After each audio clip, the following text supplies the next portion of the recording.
All right, so you want me to say something about Kenny, huh? Well, that takes a lot of time. Well, let's go back to his birth. He was actually planned by his mother, but not by me, and we'll leave that at that. But the night that he was born, I was playing softball. I hit a home run, so I think his mother must have been jumping up and down on the benches. But anyway, that was about 7 or 8 o'clock when that happened, and I think he was born about 1 or 2. And I got a story to tell you when he was about 4. He was a chow hound. Now, you'd never guess that, but he was a chow hound. And one early morning, I think it was Saturday morning, here comes this little 4-year-old boy and jumps in the bed in the middle of us and says, "Daddy, I did it, I'm telling you." And I looked at him, and he had chocolate pudding all over his nose and his mouth, because I told the kids, if you always tell me the truth, you might not get a whipping. But if you don't tell me the truth, you're going to get a whipping. I got to tell you another story. Uh, he was always a cut up. Now, you'd never guess that. It might be in the genes to cut up. But anyway, he's in school, and they had classes of birds. And I think it was red birds first and blue birds second, and the black birds were second or something like that, or third. He was third in his class in reading, and we didn't know what to do about it. And so, but there was a boy up to, lived just a few houses from us, named John Mark. John Mark had a soapbox derby. I'll get it right in a minute. And John Mark would let him sit in that, and he would just visualize what he was doing. And so he said, "Dad, let's build a soapbox derby." Now, by this time, he's probably 7. I said, "Okay, I don't know how to do it, but I'll go to the library and get a book." And so I came back, and I got the book, and I looked at it, and then a thought struck my mind. And I wasn't saved then, so I guess the Lord had nothing to do with it. And I said, "Here, read this book." And I said, "Then when you can read this book and the instructions, we'll build one." And he started half crying, and he says, "Dad, I can't read."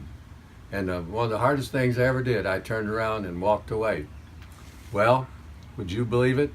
In 3 weeks, he was at the top of his class in reading, and I think he stayed there for a long, long time, because he got pretty decent grades in college. That's when he wasn't chasing the girls. But anyway, a lot of stories about Kenny. He's been a very pleased with his work, very pleased with the way he's raised his family, and I'm sure all of us feel that way. So we're looking forward to the big day, turn 6-0. That's a big, big object. So son, I hope you get over it, and I hope you see many, many more. So we love you, and God bless you. We had an exciting beginning of our relationship. We met at our local church that our family joined, and our family became part of what we wanted to do, go to events, and we actually got formally introduced through a wedding of his sister Linda. And so through that, my dad bidding 2 pigs for a son that was just having the birthday on the same day, we were able to kind of perk and start a relationship. And it was actually through our youth pastor putting us on a bus route together for revival meetings. That's when we started dating. And so we have been married 38 and a half years. We have had a venture of a lifetime together. We've lived in over 30 homes in our ministry. He's been in the ministry over 35 years. And through that, we have some states, we've lived in 9 different states, and some of those states we've lived in twice. So it has been quite an adventure, and just loved every minute of it, and just love my husband. And then two stories involves housing. I have learned I should never have let Kenny pick out any housing for us. Our first place we lived in Greenville, South Carolina, we inherited 2 rats because he picked out the apartment. And so our first meal together was hearing a rat get burnt underneath the stove. And so he got his pellet gun out, and I got some high boots on, and we lived like that until the rats were caught. And then when we moved to Florida, he went ahead and he picked out a house to rent, and we inherited huge wolf spiders and black snakes. So I should have learned the first time, but I love you, honey, and you have just been a very good husband and a father to our 6 children, and I couldn't have picked any better. And so I love you. Happy birthday. So I think one of my favorite stories about my dad is the time that he caught the toilet seat thieves. He had been remodeling our bathrooms at Middletree. We lived in Joliet, and somebody broke into his car while he was in the store and stole all the stuff, including the toilet seats. Well, most people would just be upset, call the cops, and leave it at that, but not my dad. He started to think through it and thought, what would you do with toilet seats? There's not exactly a black market for those.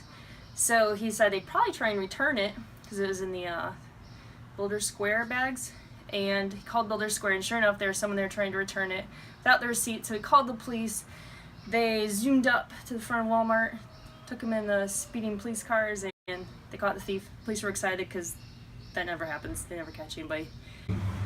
I guess what I'd like to thank my dad most for is, for one, his support of me, and then also his leadership. He actually was he was my first boss out of college. He was the principal and I was a teacher, and I learned a lot from working under him. So definitely applying that to the leadership roles I have now in my life and in the future. Thank you, Dad. I guess an interesting story about Dad would be his lack of ability to cook on the grill, or maybe it's more his lack of ability to focus on while he's cooking on the grill. It didn't have to be cooking on the grill, usually on a Sunday. It didn't necessarily have to be something good on TV like football. It could be Bonanza.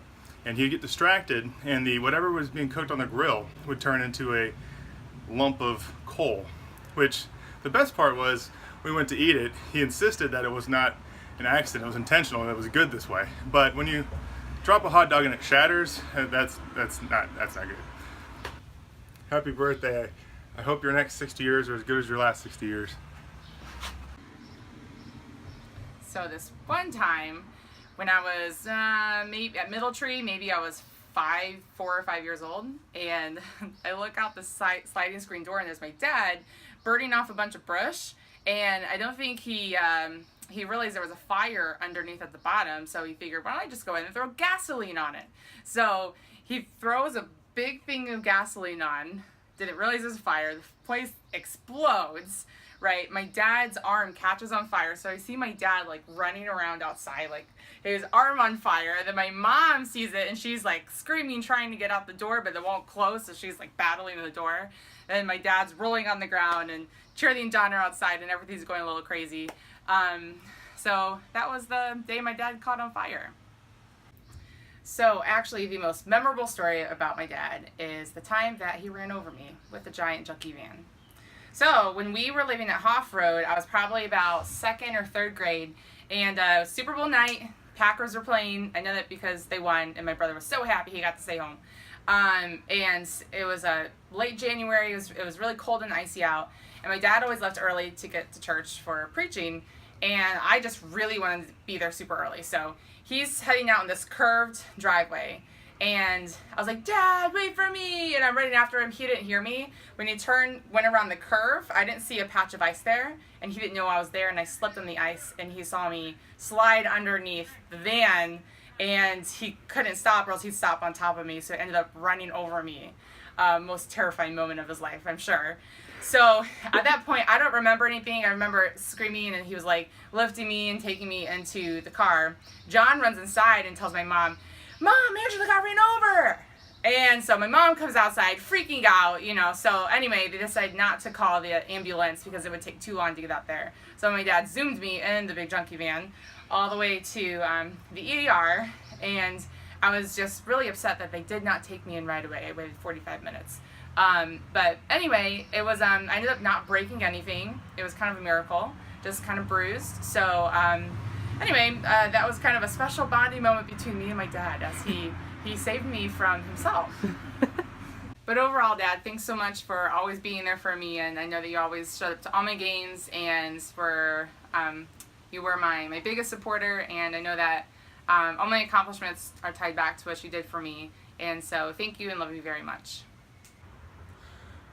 Most of my memories of Dad involve me being in trouble and him finding me being in trouble, one that's ingrained in my memory, probably one of the most of all, is when I was about 6 or 7. I was at Grandma and Grandpa's house in Gilman, and for some reason I had a BB gun, and I wondered what it would do if I shot the windows of the van, and they of course shattered. And then my dad came out, and then he saw it, and he asked me, because he's very wise. Instead of just yelling at me, he asked me what I did, and I explained to him I kicked a rock, and it had broken the 3 windows in the side of the van.